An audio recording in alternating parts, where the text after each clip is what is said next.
Edição especial, apenas em áudio, do Evangelho em 3 minutos. Pregação de 40 minutos com Mário Persona. Eu devia ter devia ter 1 ano de idade, ou talvez menos.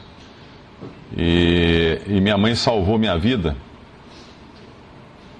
Nós estávamos, eu nem me lembro disso, mas ela me contava, nós estávamos num hotel em Águas de São Pedro, acho que era Grande Hotel que chama, um hotel antigo que tem lá, e ela me colocou no lava-pé da piscina para brincar, sentado ali na água, e ficou conversando com umas pessoas em volta, e de repente ela percebeu que eu tinha perdido o equilíbrio, que tinha estado de bruço, e me afogando no lava-pé de uma piscina. E ela então correu, me tirou, sacudiu, fez alguma coisa lá, eu tomei o fôlego de novo, cuspi a água e sobrevivi. E mais tarde ela me contou também que quando eu não me lembro se eram 4, 5 anos de idade, naquela época a operação de amígdala, retirar a amígdala era como ia ao barbeiro cortar cabelo, né? Toda criança tirava a amígdala. Os médicos ainda não entendiam muito bem para que serviam as amígdalas. E na operação de amígdala, a mesma coisa, ela viu eu sair na maca, azul, e ninguém tinha percebido que um coágulo tinha se formado na garganta e eu estava asfixiado, né? Aí ela já correu, chamou o médico, fez uma confusão toda no hospital e salvou minha vida. Eu acho que cada um aqui já deve ter tido uma experiência de ter sua vida salva, né? Ou de quase morte, ou de por um triz, aquela coisa que você vê o carro passar na sua frente assim, nossa, quase, né? Nasci de novo. Eu acho que todos aqui já devem ter experimentado, ou um médico salvou sua vida. Aquele médico salvou minha vida, eu era para estar morto hoje, e o doutor fulano salvou minha vida. Eu tenho uma péssima notícia para dar a mim e a vocês também. Minha mãe não salvou minha vida.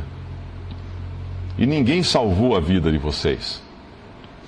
O que essas pessoas fizeram, esse médico, ou sua mãe, seu pai, ou qualquer pessoa, o que essas pessoas fizeram foi adiar sua morte.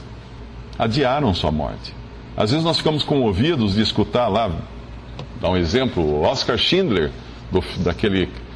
fizeram um filme, A Lista de Schindler, aquele empreendedor judeu, empreendedor alemão que salvou a vida de 1.200 judeus. E, na verdade, não salvou a vida, ele adiou a morte.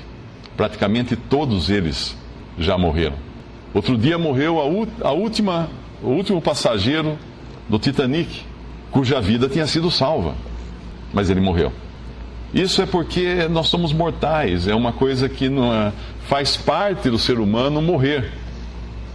Desde quando Adão caiu em pecado no Jardim do Éden, Adão e Eva, a morte entrou na criação e hoje nós morremos.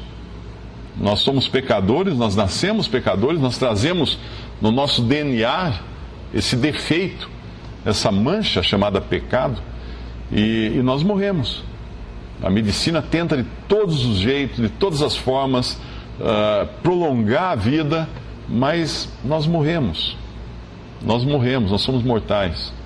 Eu sei que é um assunto que as pessoas geralmente não gostam muito de falar, ou não gostam muito de ouvir falar, mas é uma realidade.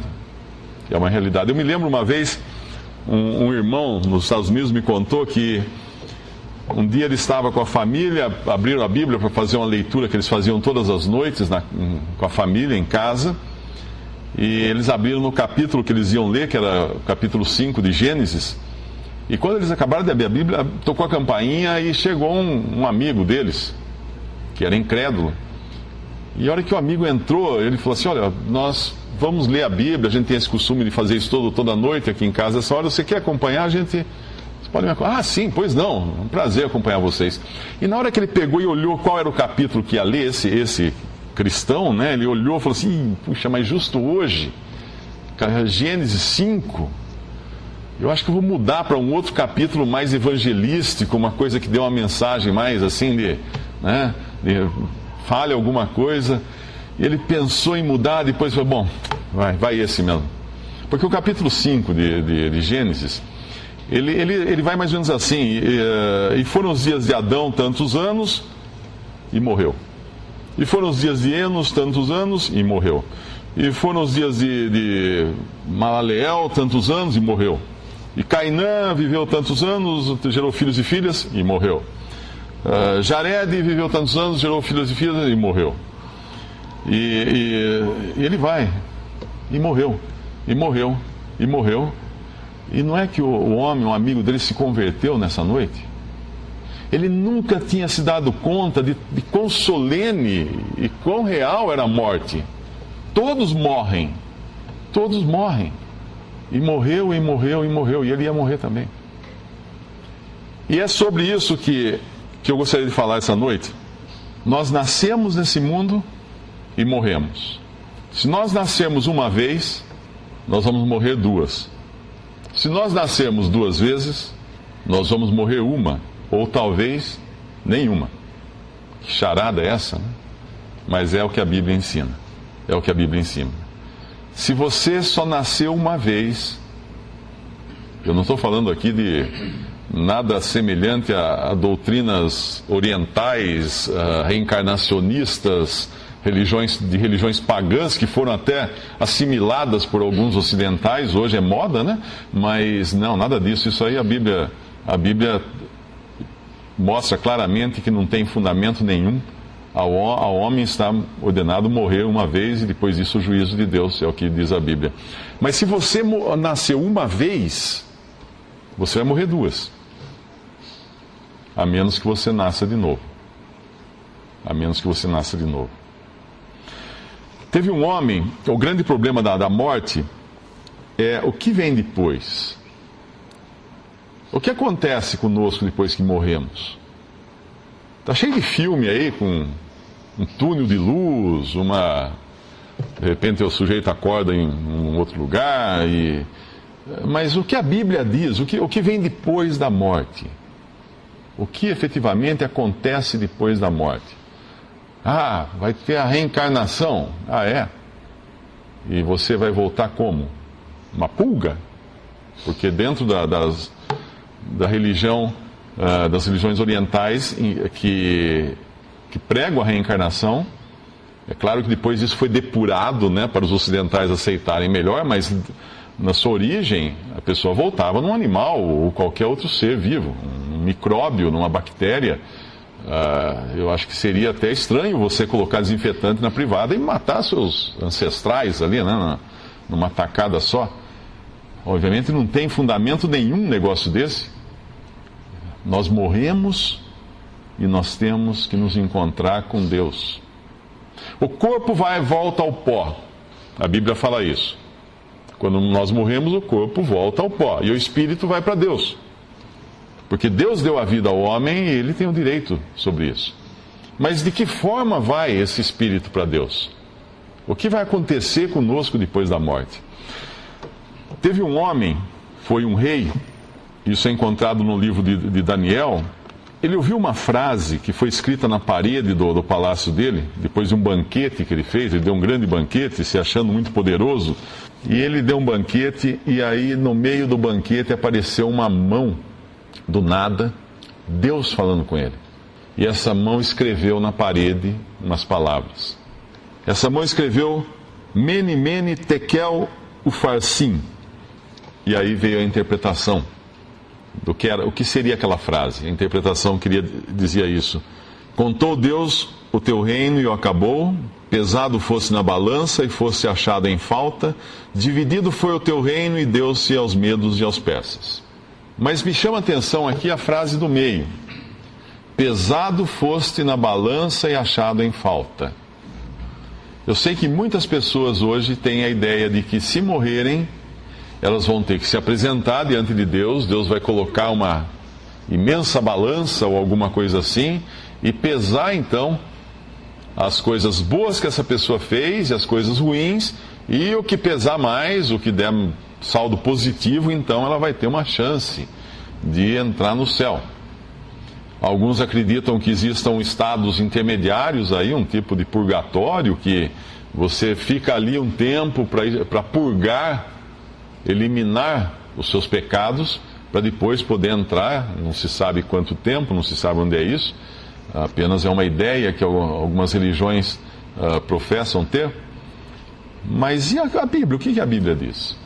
A Bíblia fala, sim, A Bíblia fala o que acontece depois da morte, a Bíblia fala de juízo, mas a Bíblia não fala de uma balança que dê saldo positivo para nós. A única balança que eu encontro na Bíblia aqui é essa aqui, desse rei, e é pesado foste na balança, e achado em falta. Por que achado em falta? Porque a balança é regulada de acordo com um determinado peso, um gabarito. Toda balança tem um gabarito, né? Você vai no açougue, tem lá uma balança, tem até um lacre, né? Que vem lá, o Instituto Nacional de Pesos e Medidas, e verifica aquela balança para ver se ela está, se 1 quilo realmente é 1 quilo ali naquela balança, ou estão roubando, né? Ou distorcendo o peso. Você jamais aceitaria e comprar lá 1 quilo de carne, falar, eu quero 1 quilo de carne, quanto é? Sei lá, R$20 o quilo de carne. Aí o sujeito pesar, ele fala assim, deu 800 gramas, mas vai ser R$20 do mesmo jeito. Como? 1 quilo é 1 quilo, não pode ser menos. E o fiel da nossa balança, o fiel da balança do homem, a precisão da balança do homem é Deus.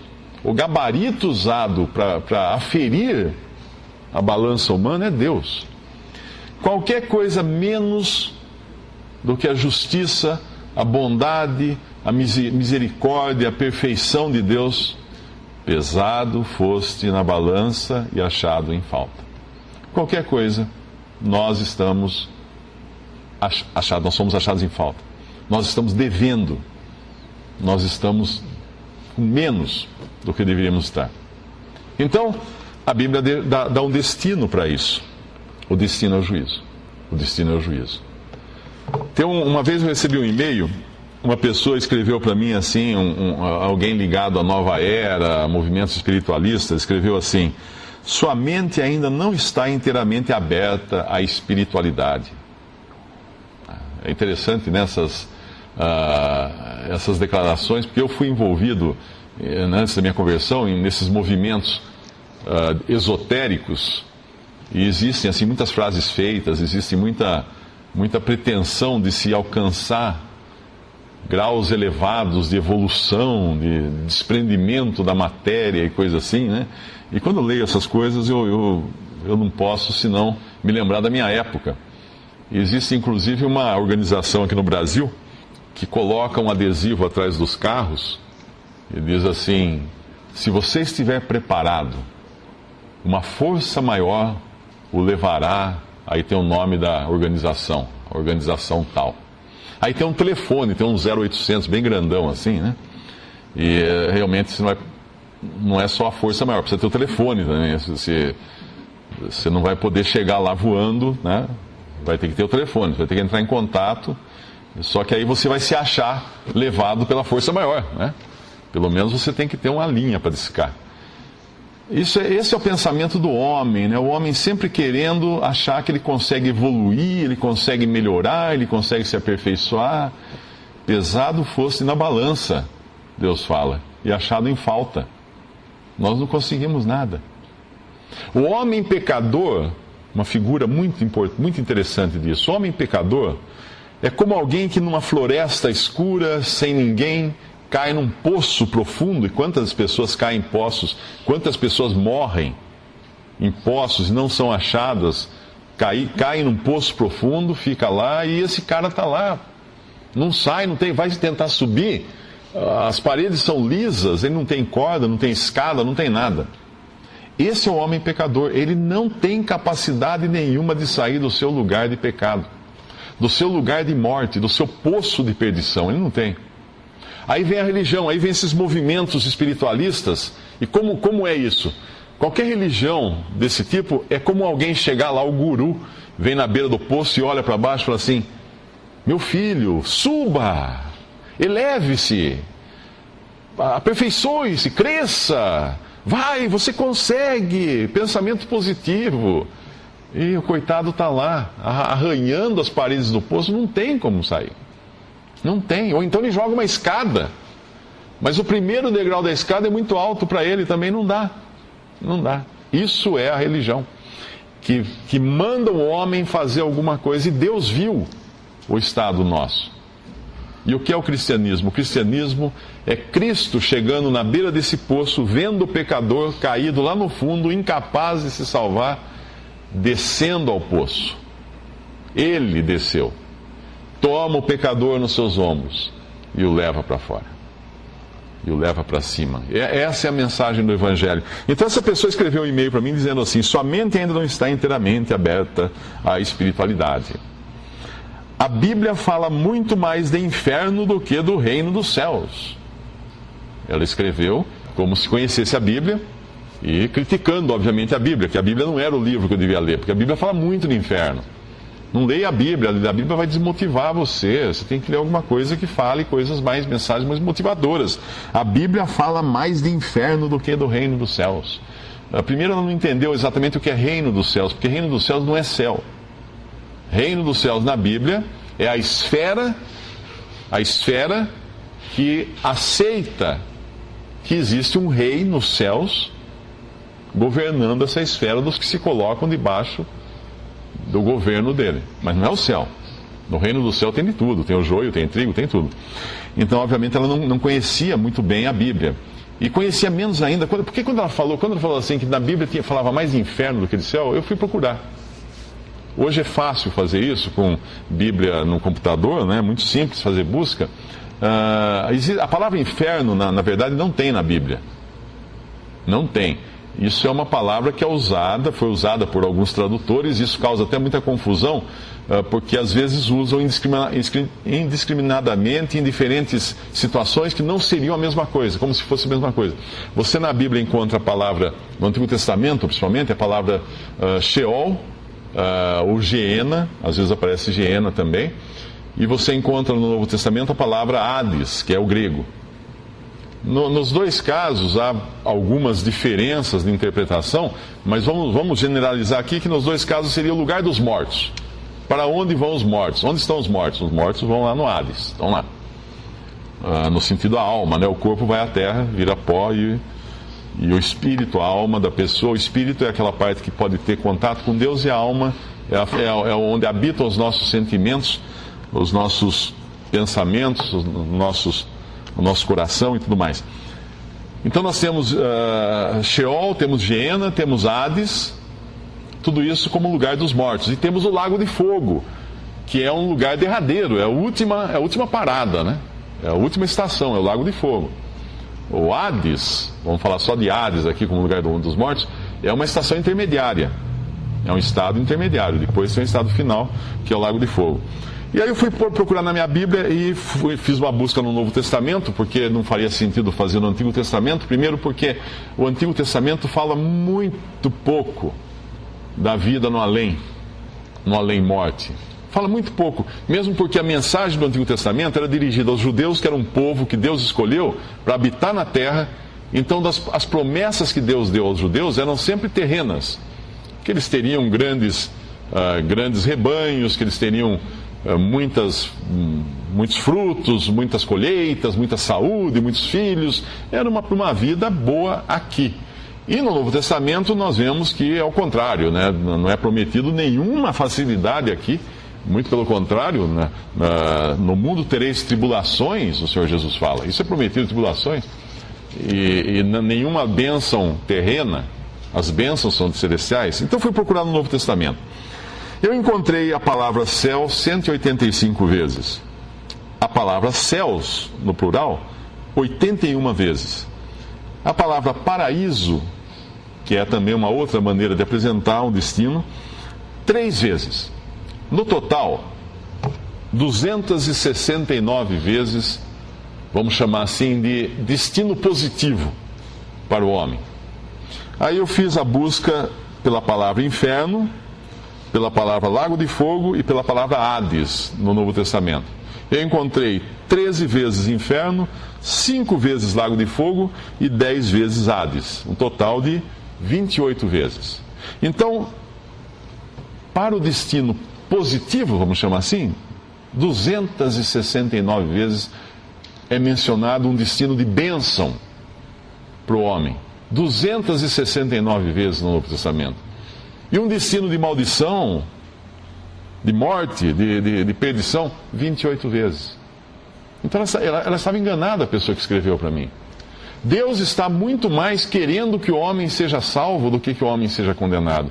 Tanto é que quando Deus criou o lago de fogo, que é o destino final, o lago de fogo, que é a perdição eterna, a Bíblia fala, o lago de fogo que foi criado para Satanás e seus anjos, não foi criado para o homem. Para Satanás e seus anjos. Então, o que o homem vai fazer lá? O homem vai lá porque quer. O homem vai lá porque ele escolhe ir para lá.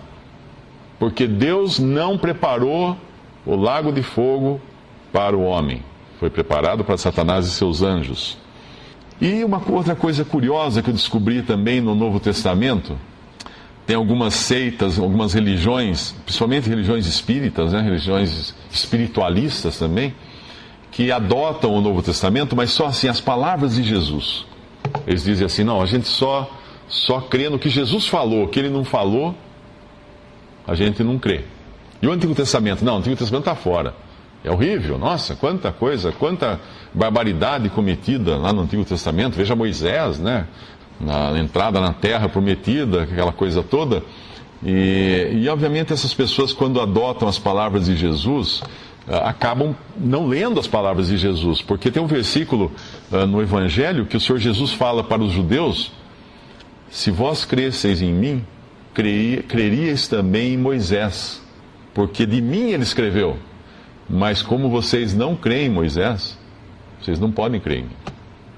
Ele dá o seu aval ao que Moisés escreveu. E o que Moisés escreveu? Os 5 primeiros livros da Bíblia: Gênesis, Êxodo, Deuteronômio, Números, Levítico, e mais alguns salmos também, e provavelmente, talvez, o livro de Jó.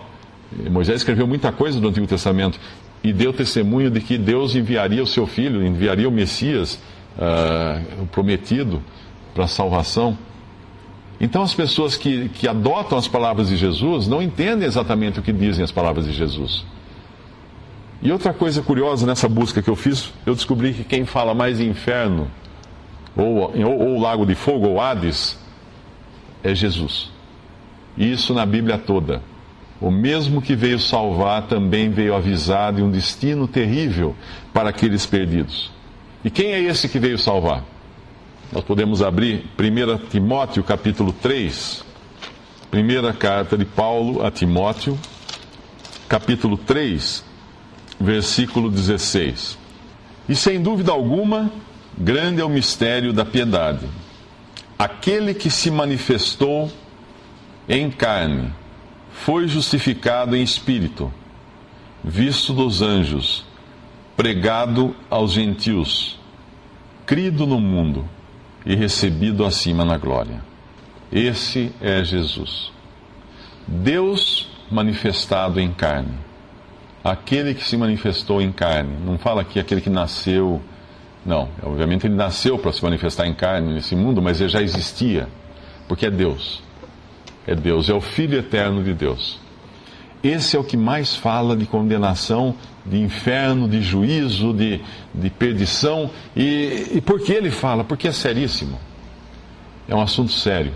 E todos ainda, a maioria das pessoas continuam achando que vai existir um juízo final, e nesse juízo final os seus atos, suas obras serão pesadas, serão julgadas, e aí então Deus vai falar assim: vamos ver então o que nós vamos fazer com esse aqui. E quando você pergunta a alguém, você vai para onde? Ele fala assim: não sei, Deus sabe. Quando chegar lá, Deus vai decidir. Será que é assim? Vamos outra vez recorrer à Bíblia para ver o que ela diz. Porque qualquer coisa que o homem diga é conjectura, é apenas suposição. E aonde fala do juízo final? Obviamente no final da Bíblia, né? No livro de Apocalipse, que é o último livro da Bíblia, o fechamento da Bíblia. E, curiosamente, o último livro do Antigo Testamento, ele termina com a palavra maldição. E o último livro do Novo Testamento termina com a palavra graça.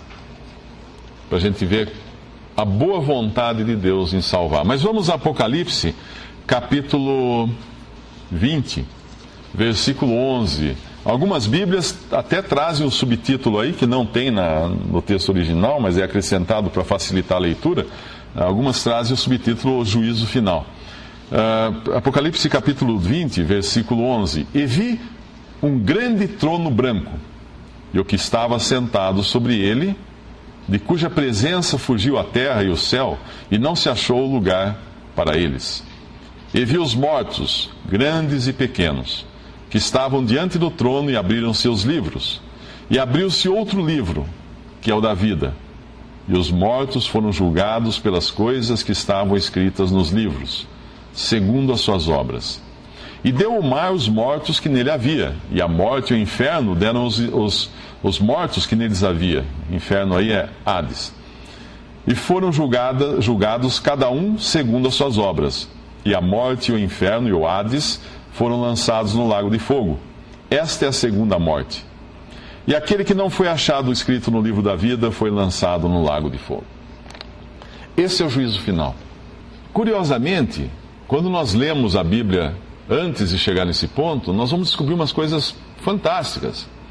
Nós vamos descobrir que antes disso, certas pessoas foram tiradas da terra, salvas. Em 1 Tessalonicenses capítulo 4, fala de pessoas que são tiradas da terra para se encontrar com Jesus nos ares, entre nuvens, e estarem para sempre com o Senhor. Isso fala no capítulo 4 da primeira epístola aos Tessalonicenses. Depois, durante também o livro de Apocalipse, nós vamos ver outras pessoas que serão salvas. Pessoas que ressuscitarão, pessoas mortas que voltarão à vida e subirão para estar com Cristo. Em algumas passagens aqui existe isso. Este trecho em particular do juízo final é um tribunal. Entendam isso aqui como um tribunal. Não é um tribunal para julgar se você será salvo ou não. É um tribunal de sentença, de lavratura de sentença. De lavratura de sentença. Por que eu digo isso? Porque no Evangelho de João, diz que quem não crê em Cristo já está julgado. Já está julgado. O julgamento já é o fato da pessoa não crer em Jesus, já é o julgamento. E também lá diz que quem crê em Jesus, quem aceita que Deus, quem ouve a minha palavra e crê naquele que me enviou, tem a vida eterna, não entrará em juízo, mas passou da morte para a vida. Alguns já estão julgados, todos na verdade, todo ser humano. Mas aí quando a pessoa crê em Jesus como seu Salvador, passou da morte para a vida, nasce de novo, já tem vida agora em Cristo. Tem um segundo nascimento, uma obra de Deus no coração de uma alma, para que ela depois não tenha que morrer a segunda morte. E aqui foi falado nesse trecho da segunda morte. Por que esse trono é grande? Porque ele é seríssimo. É seríssimo. É um julgamento agora, é um tribunal divino. Por que esse trono é branco? É um grande trono branco. Trono nos fala de alguém poderoso sentado nele, grande, muito poderoso, branco de pureza. Por isso que o trono é branco. Pureza, mas que pureza? Que nível de pureza? Que grau de pureza? Deus. O nível de santidade e pureza de Deus. Esse trono branco será o fiel da balança. Ele será o gabarito agora. E nesse momento, isso aqui vai acontecer num momento em que não existe mais terra e céu. Aqui fala, de cuja presença fugiu a terra e o céu, e não se achou lugar para eles. Porque vai haver um momento, em 1 Pedro fala, que os elementos abrasados se desfarão. Os céus que agora existem, desaparecerão, a terra desaparecerá. Tudo isso o tempo vai findar. Hoje até os físicos sabem, inclusive primeiro foi Santo Agostinho que escreveu isso, por incrível que pareça. Depois foi Einstein. Nos livros de ciência só vão dizer que foi Einstein que descobriu isso. Mas Einstein disse que não existe tempo sem matéria. É preciso existir matéria para esse tempo, e vice-versa. E Agostinho falou isso lá no ano 1100, talvez, lá atrás, baseado no que ele encontrou na Bíblia. Realmente, quando desaparece tudo, desaparece o tempo, e tem só o que agora? Esse grande trono branco. E foge os céus, foge a terra. Depois Deus vai criar novos céus e nova terra. Mas nesse momento aqui, sumiu tudo. E viu os mortos. Aqui só são vistos mortos. Grandes e pequenos. O que quer dizer grandes e pequenos? Porque nesse mundo existem homens poderosos, existem homens não poderosos. As ruas das nossas cidades são chamadas por nomes de homens. As cidades são chamadas por nomes de homens. Todos querem ter seu nome perpétuo em algum lugar, que vai desaparecer depois de qualquer maneira com fogo. E viu os mortos, grandes e pequenos, isso não vai fazer diferença se foi grande ou se foi pequeno, que estavam diante do trono. E abriram-se os livros, esses livros das obras dessas pessoas. E abriu-se outro livro, que é o livro da vida. E os mortos foram julgados pelas coisas que estavam escritas nos livros segundo as suas obras. E lá no final vai falar que quem não foi achado no livro da vida foi lançado no lago de fogo. Esse livro da vida, ele aparece em diferentes formas, né, ao longo da Bíblia. Em alguns momentos ele aparece como o livro daqueles que estão vivos, simplesmente, principalmente no Antigo Testamento. Mas aqui é mais no sentido realmente daqueles que foram redimidos, que receberam vida de Deus graças ao sacrifício de Cristo, os salvos. E aqui não tem nenhum salvo nesta cena.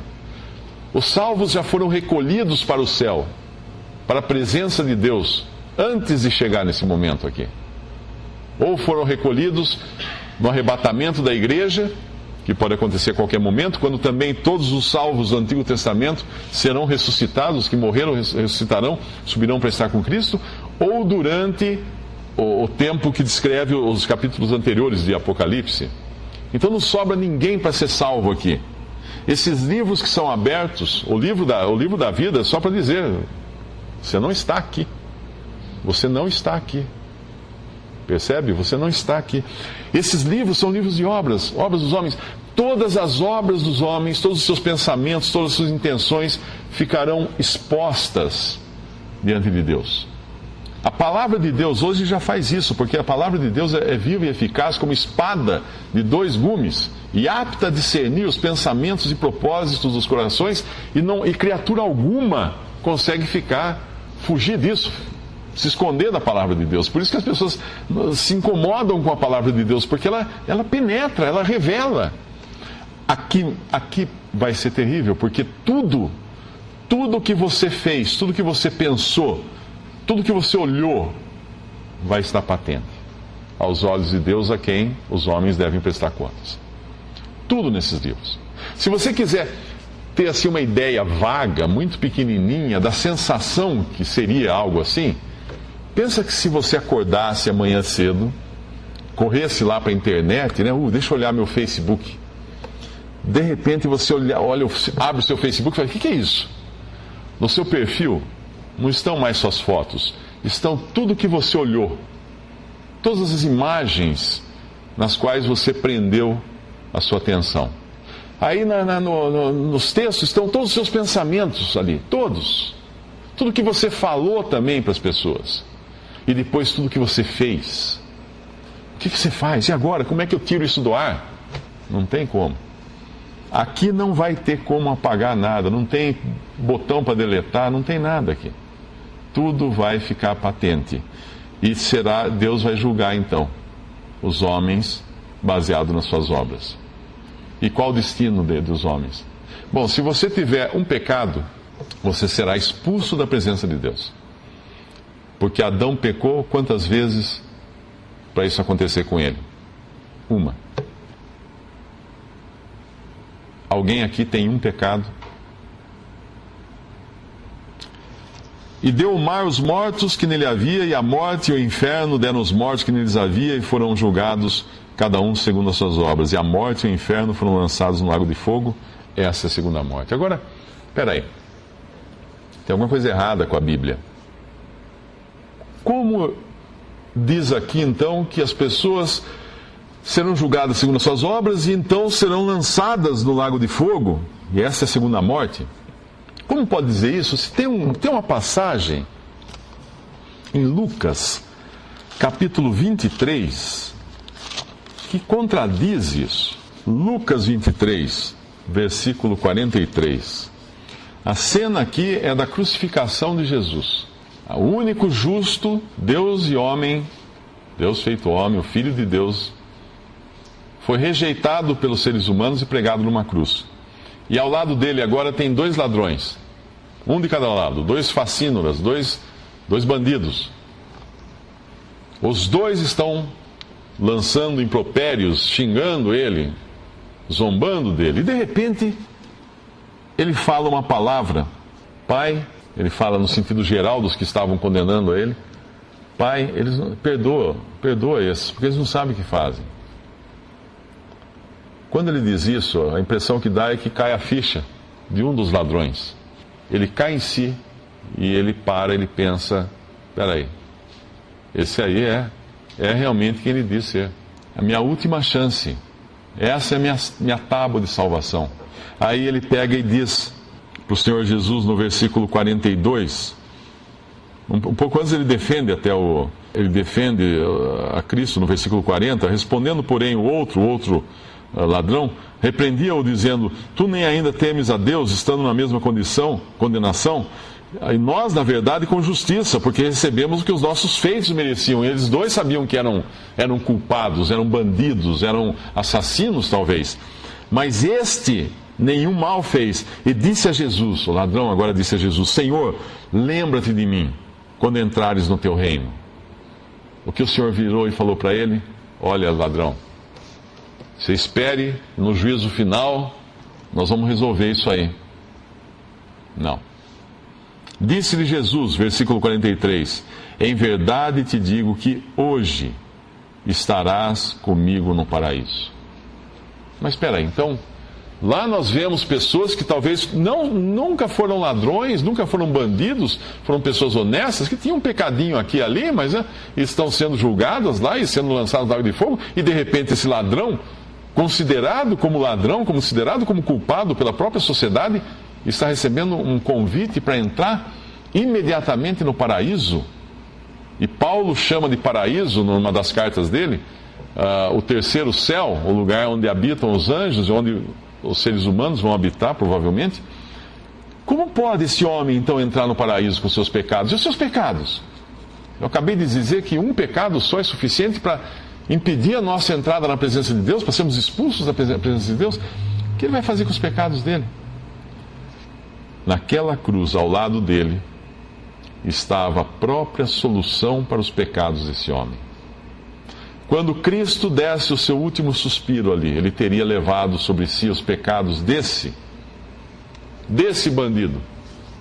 Ele teria pago durante 3 horas de trevas.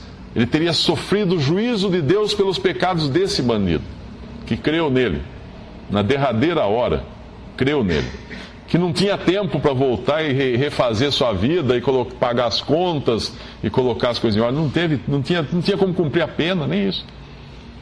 Cristo morreu por esse homem. Esse foi o primeiro que teve certeza absoluta da sua entrada no céu, de todos os seus pecados perdoados, ali naquela cruz, com as mãos presas, incapaz de descer e fazer qualquer bem para compensar o mal que ele tinha feito.